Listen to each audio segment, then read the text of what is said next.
അക്കാലത്ത് പതുക്കെ പതുക്കെ പതുക്കെ ഈ ചിത്രാഞ്ജലി സജീവമായിട്ട് വരാൻ പോകുന്നു എന്നുള്ള ഒരു ന്യൂസുണ്ട്. സന്തോഷം തോന്നി വാസ്തവത്തിൽ. ഇപ്പോൾ അവിടെ പല സീരിയൽ നടക്കും. വല്ലപ്പോഴും ഒരു സിനിമ ഏറ്റവും കൂടുതൽ ഷൂട്ട് ചെയ്ത ആ റോഡിൽ കൂടെ കയറി കാറ് പോകുന്നതാണ്.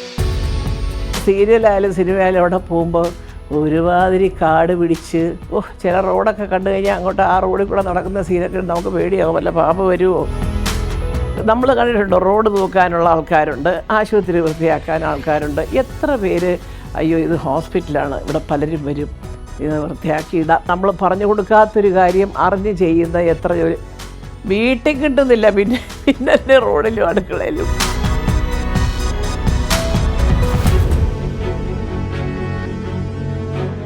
ഇനി എനിക്ക് പറയാനുള്ളൊരു കാര്യം, ഞാൻ തിരുവനന്തപുരത്താണ് പഠിച്ചത്, അറിയാമല്ലോ.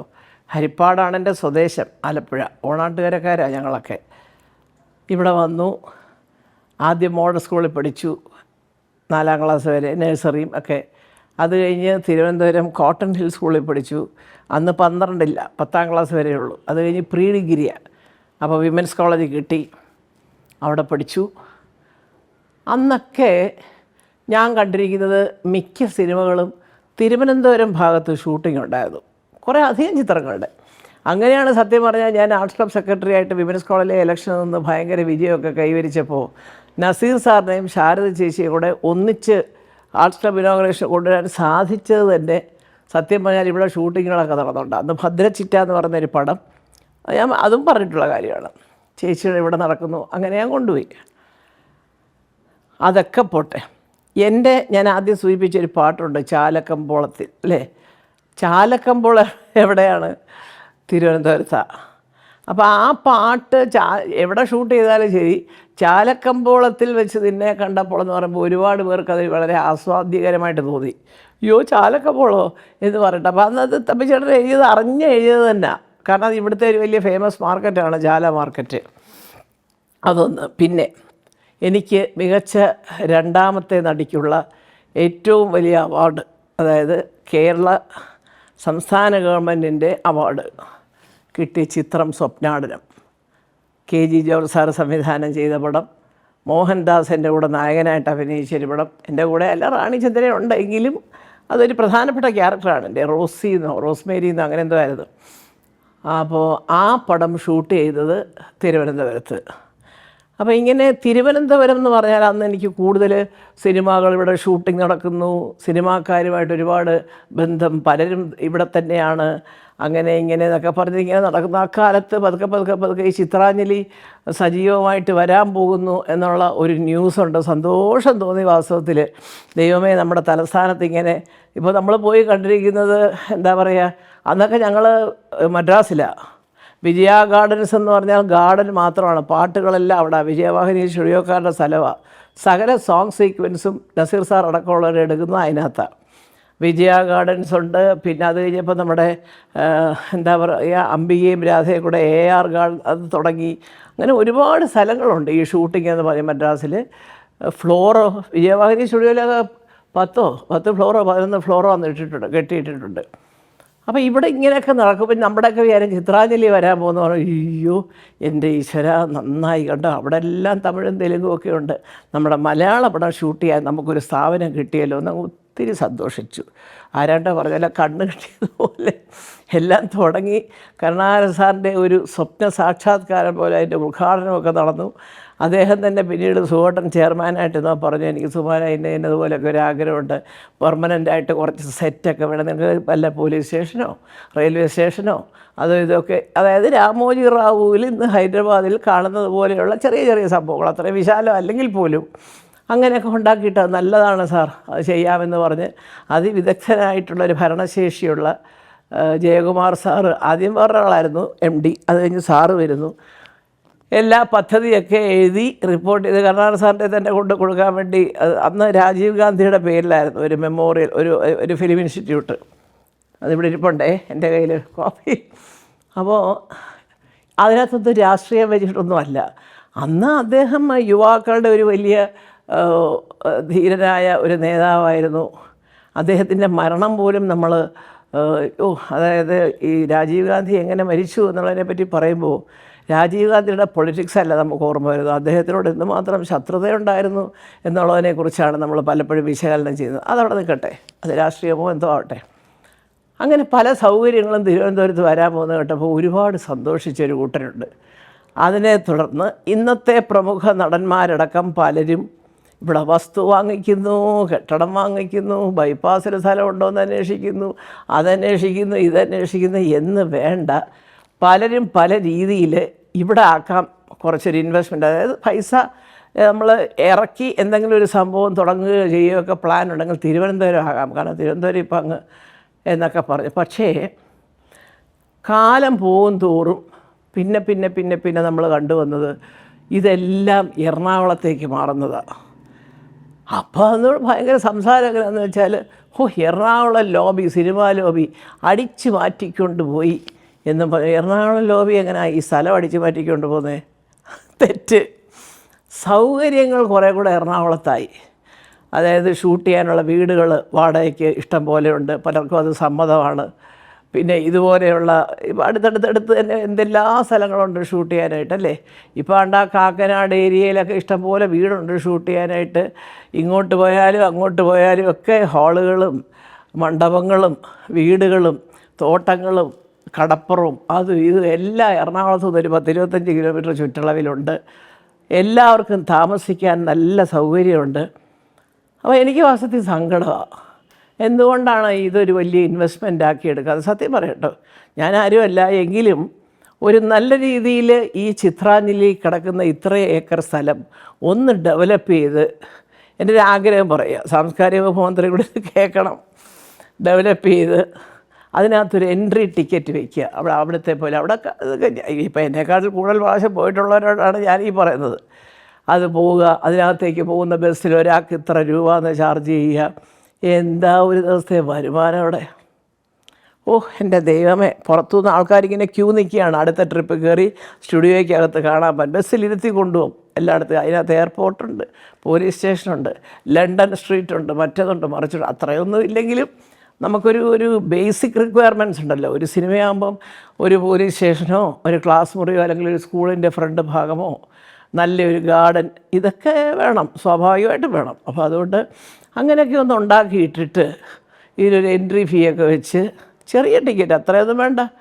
അവിടെ അവർ 1000 വാങ്ങിയെങ്കിൽ നമ്മളിവിടെ ഒരു 250 വാങ്ങിക്കുക. എന്നാൽ തന്നെ വെളിയിൽ നിന്ന് വരുന്നവർ, നല്ല സ്ഥലമല്ലേ തിരുവല്ലം, കടൽ കാണാം, എല്ലാം നല്ല കാറ്റ്. പക്ഷേ അതിന് ശേഷം ഞാൻ തന്നെ സീരിയലായാലും സിനിമയായാലും അവിടെ പോകുമ്പോൾ ഒരുമാതിരി കാട് പിടിച്ച്, ചില റോഡൊക്കെ കണ്ടു കഴിഞ്ഞാൽ അങ്ങോട്ട് ആ റോഡിൽ കൂടെ നടക്കുന്ന സീനൊക്കെ നമുക്ക് പേടിയാകും, വല്ല പാമ്പ് വരുമോ, കടിക്കുന്നത് വല്ലതും വരുമോ എന്നൊക്കെ.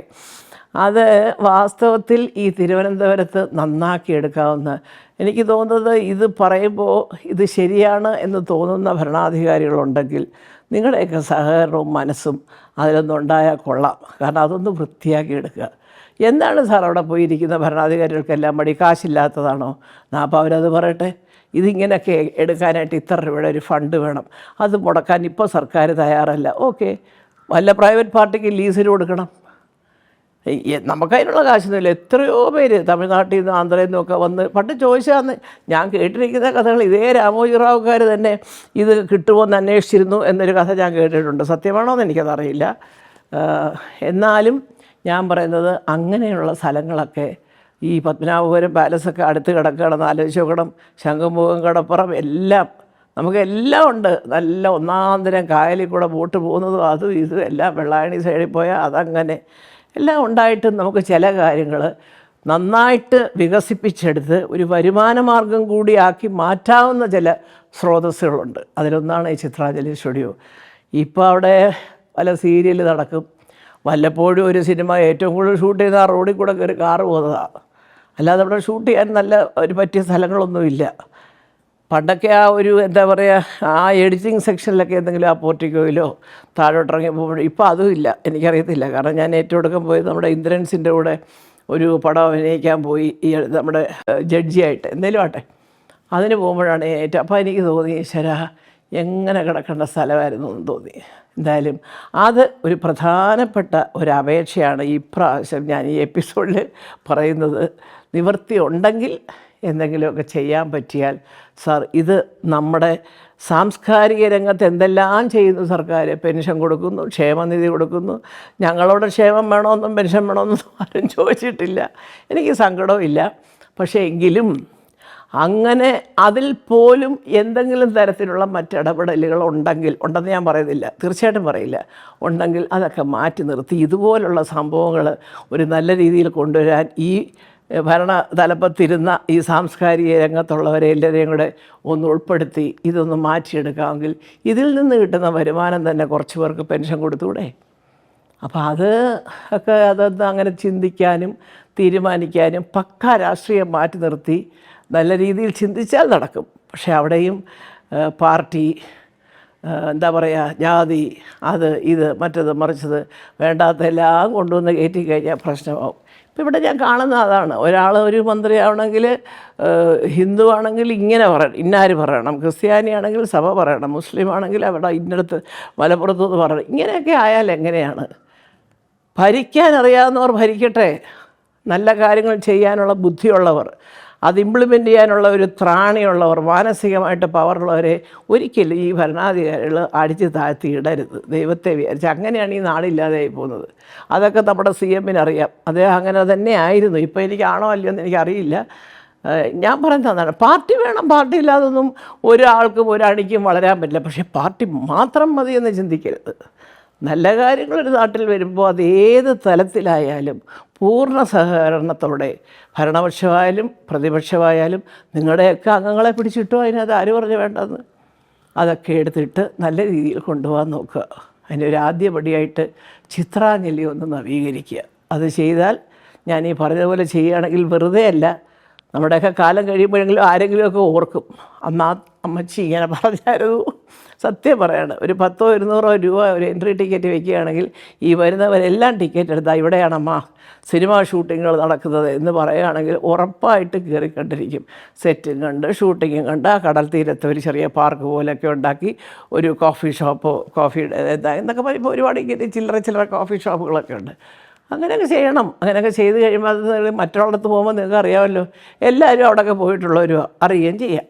സാമ്പത്തികമാണോ പ്രശ്നമെങ്കിൽ അതിനുള്ള ഒരു ഇതുണ്ടാക്കണം. ഇങ്ങനെയൊക്കെയുള്ള കാര്യങ്ങൾക്ക് ഇപ്പോൾ താരസംഘടനയായാലും നിർമ്മാതാക്കളുടെ സംഘടനയായാലും അവർ നിൽക്കുമെന്നാണ് എൻ്റെ വിശ്വാസം. എനിക്കറിയില്ല കേട്ടോ, ഒരു ഫണ്ട് പിരിച്ചിട്ട്. പക്ഷേ ആ ഫണ്ട് അതിന് തന്നെ പ്രയോഗിക്കണം. പിന്നെ അതങ്ങോട്ടും ഇങ്ങോട്ടും മാറ്റി ഡൈവേർട്ട് ചെയ്ത് വിടരുത്. ഈ പറയുന്ന ചിത്രാഞ്ജലിയുടെ കാര്യം തന്നെ പറയാൻ കാര്യം, ഇപ്പോൾ നിങ്ങൾ ഹോളിവുഡിൽ പോയി നോക്കിയാട്ടെ, ഇപ്പോൾ മദ്രാസിൽ ശരി, ഓക്കെ, ഒരുപാട് സ്ഥലങ്ങളുണ്ട്, അതിനുള്ള സൗകര്യങ്ങളുണ്ട്, വീടുകളുണ്ട്, എല്ലാം ഉണ്ട്. അവിടെ ഈ സിനിമയ്ക്ക് ഷൂട്ടിങ്ങിന് കൊടുക്കാൻ വേണ്ടി തന്നെ മദ്രാസിൽ ഒരുപാട് പേരുടെ വീടുകളിങ്ങനെ റെഡിയാക്കിയിട്ടുണ്ട്. നല്ല വാടകയും കിട്ടും ഒരു ദിവസം ഷൂട്ട് ചെയ്യുന്നതിന്. ബോംബെ പോയി നോക്കിയാട്ടെ, ബോംബെയിൽ എന്താ അവസ്ഥ? രാജ് കപൂർ സാബ് ജീവിച്ചിരുന്ന കാലം തൊട്ടുള്ള സ്റ്റുഡിയോ ഇന്നും സജീവമാണ്. ചിലതിൽ വർക്ക് കുറവായിരിക്കും, അത് പരിഷ്കരിച്ച് പുതുക്കി റെഡിയാക്കിയൊക്കെ വരുമ്പോൾ വർക്ക് കിട്ടും. പക്ഷേ ആരും അത് വേണ്ടെന്ന് വെച്ചിട്ട് ഇങ്ങനൊരു സ്റ്റുഡിയോയേ വേണ്ട എന്ന് പറഞ്ഞ് പൊളിച്ച് കളഞ്ഞിട്ട് വേറെ കെട്ടിടമൊന്നും അവിടെ കണ്ടിട്ടില്ല. എനിക്കറിയില്ല ഇനി വേറെ ഭാഗത്തുണ്ടോ. ഞാൻ ഈ പ്രധാന സംഭവങ്ങളിലൂടെ നോക്കുമ്പോൾ കാണുന്ന ചില കാര്യങ്ങളാണ്. അപ്പോൾ അതാണ് ഇപ്പോൾ രാമോജി റാവുവിൻ്റെ കാര്യം എനിക്ക് ജസ്റ്റ് ഒരു റെഫറൻസിന് പറഞ്ഞതേ ഉള്ളൂ. അവർക്ക് ഒരുപാട് സ്ഥലമുണ്ട്, അത് 500-600 ഏക്കറൊക്കെ ഉണ്ടെന്നാണ് അല്ല 1500 ഏക്കറോ അങ്ങനെ എന്തോ ഉണ്ട്. അതുകൊണ്ടാണ് റെയിൽവേ സ്റ്റേഷനും എയർപോർട്ടൊക്കെ ഇട്ടിരിക്കുന്നത് കാണണം, പ്ലെയിൻ വന്ന് നിൽക്കുന്ന പോലെ. എയർപോർട്ടും റെയിൽവേ സ്റ്റേഷനും മറ്റുള്ള സംഗതികളും കളിക്കാനുള്ള ഗ്രൗണ്ടുകൾ ഇത് എന്ന് വേണ്ട, ഒരു ചെറിയ പ്രദേശത്ത് ഒരു ടൗൺഷിപ്പ് ഏരിയയിൽ ചെന്നാൽ എന്തെല്ലാം സൗകര്യങ്ങളൊരു സിറ്റിയിലുണ്ടോ അത് മുഴുവനും അതിനകത്തുണ്ട്. ഇതെല്ലാം ഒരാളുടെ ബുദ്ധിയിൽ വരുന്നതല്ലേ.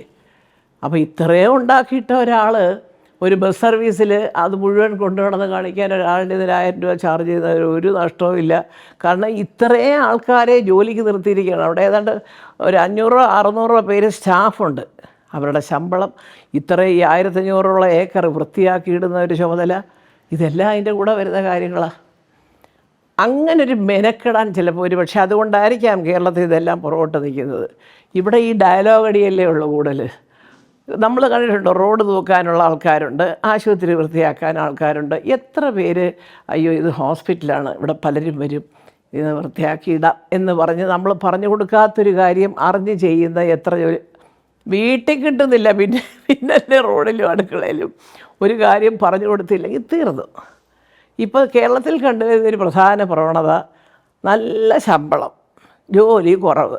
പിന്നെ അഥവാ അവർക്കൊരു സമയം കിട്ടിയാൽ നമ്മൾ അറിയ ഒരു ഫോണ്, അറിയാതൊരു ഫോണ്, ഇതിങ്ങനെ കുത്തിക്കളിച്ച് യൂട്യൂബ്, മറ്റേത് സിനിമ, അത് ഇത്. പറഞ്ഞു കഴിഞ്ഞാൽ നമ്മൾ ചീത്തയാവും. അവർക്ക് കണ്ടുകൂടാ നമ്മൾ ഫോൺ എനിക്ക് അവരുടെ ഫോണ്, അവരുടെ കാശ് ഉപയോഗിച്ചാൽ നമുക്കെന്താ നഷ്ടം? എത്ര വേണേലും ഉപയോഗിച്ചോട്ടെ. പക്ഷേ നിങ്ങളെവിടെയെങ്കിലും കണ്ടിട്ടുണ്ടോ ഫോണിങ്ങനെ വെച്ചുകൊണ്ട് മീൻ വറുക്കുകയും ഒക്കെ ചെയ്യുന്നവരെ കണ്ടിട്ടുണ്ടോ? പൊട്ടിത്തെറിക്കാത്തത് ആരുടെ ഭാഗ്യമെന്നോ, ദൈവത്തിന് എൻ്റെ സ്തുതി പാടുക.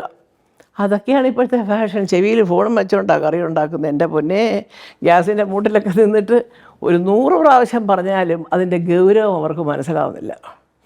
ഞാൻ ഇതൊക്കെ പറഞ്ഞു വരുന്നത് എന്താണെന്ന് വെച്ചാൽ, ഒരുപാട് കാര്യങ്ങൾ ശ്രദ്ധിക്കേണ്ടതും സാധാരണക്കാരന് പറഞ്ഞു കൊടുക്കേണ്ടതുമായ കാര്യങ്ങൾ ഇപ്പം എന്തെല്ലാം ഉണ്ട് ഇവിടെ. കുടുംബശ്രീ ഉണ്ട്, അയൽക്കൂട്ടുണ്ട്.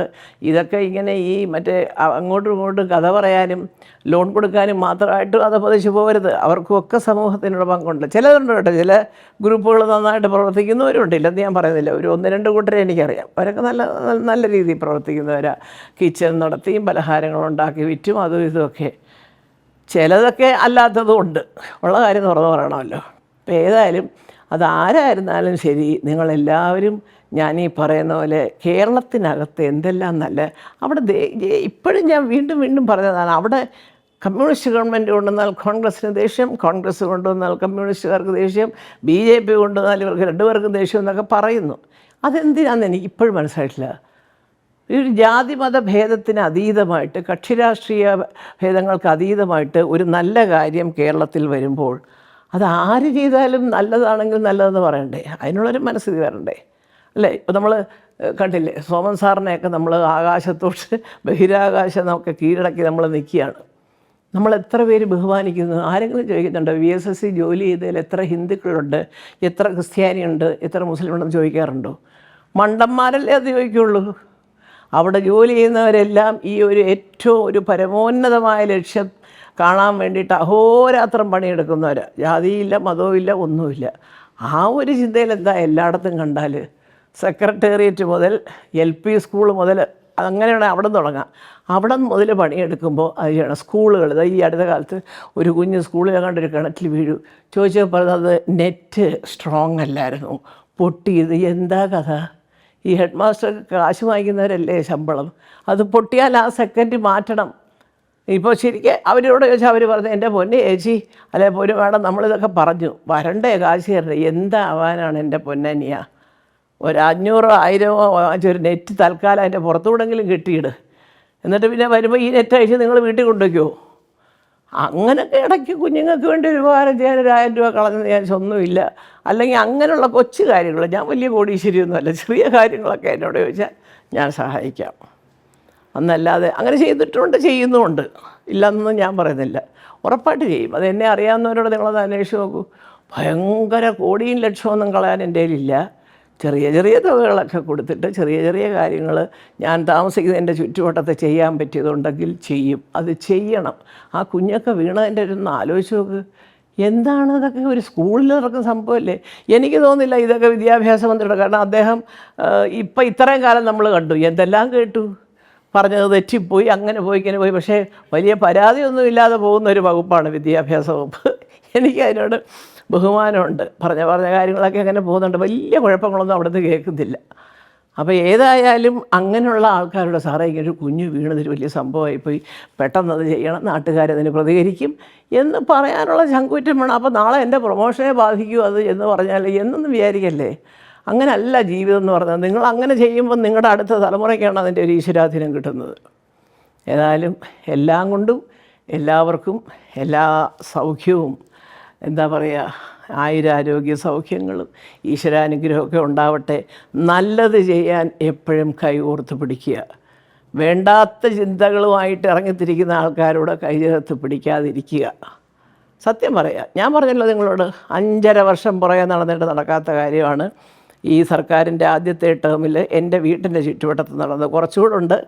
അത് കൂടി ഇനി CM-നെ നേരിട്ട് എന്ന് കണ്ട് എൻ്റെ സങ്കടം ഞാൻ പറയാതിരിക്കത്തില്ല. കാരണം അത് ഒരു 2-2.5 വർഷമായിട്ട് ഇങ്ങനെ കോർപ്പറേഷനും ഞാനും കൂടെ സംസാരിച്ചുകൊണ്ടിരിക്കുക, അങ്ങോട്ട് നീങ്ങുന്നില്ല. ഏതായാലും അത് നടക്കുമെന്നാണ് എൻ്റെ വിശ്വാസം. കാണേണ്ടവരെ കാണുക. അല്ലെങ്കിൽ നമ്മുടെ PW മിനിസ്റ്ററുണ്ട്, PWD മിനിസ്റ്ററുണ്ട്, മുഖ്യമന്ത്രിയുണ്ട്, അല്ലാത്ത ഒരു ധനകാര്യ വകുപ്പുണ്ട്. ഇവരെ എല്ലാവരെയും ഞാൻ ഒന്നിനും ഉപദ്രവിക്കാത്തൊരു വ്യക്തിയാണ്. സാറേ ഇങ്ങനൊരു സംഭവമുണ്ട്, എൻ്റെ വീട് ഞാൻ തന്നെ താമസിക്കുന്ന ഒരു സ്ഥലമാണ്, അതൊന്ന് ശരിയാക്കി തരണം ചെയ്യും, ഉറപ്പായിട്ട് ചെയ്യും. കാരണം എന്നെക്കൊണ്ട് വേറെ ഒരു ശല്യവും ഇല്ല. അപ്പോൾ അതുകൊണ്ട് അങ്ങനെയുള്ള കാര്യങ്ങൾ നമ്മളെല്ലാവരും മുന്നിട്ടിറങ്ങുക. അത് കുഞ്ഞിൻ്റെ കാര്യമായാലും മുതിർന്നവരുടെ കാര്യമായാലും ശരി. അല്ലാതെ നമ്മൾ കുറേ കുടിയും പിടിച്ച് തെക്കോട്ടും വടക്കോട്ടും നടന്നാലെന്നുകൊണ്ട് നാട് നന്നാക്കാൻ നടക്കുന്നവരാണെന്ന് ധരിക്കും, എന്നെ നാട്ടുകാരങ്ങ് ദത്തെടുക്കും എന്നൊക്കെ ധരിക്കുന്നെങ്കിൽ നിങ്ങളൊക്കെ ഏത് ലോകത്ത് ജീവിക്കുന്നവരാണെന്ന് എനിക്കറിയത്തില്ല. എന്തായാലും വീണ്ടും കാണാം നമുക്ക്. Thank you.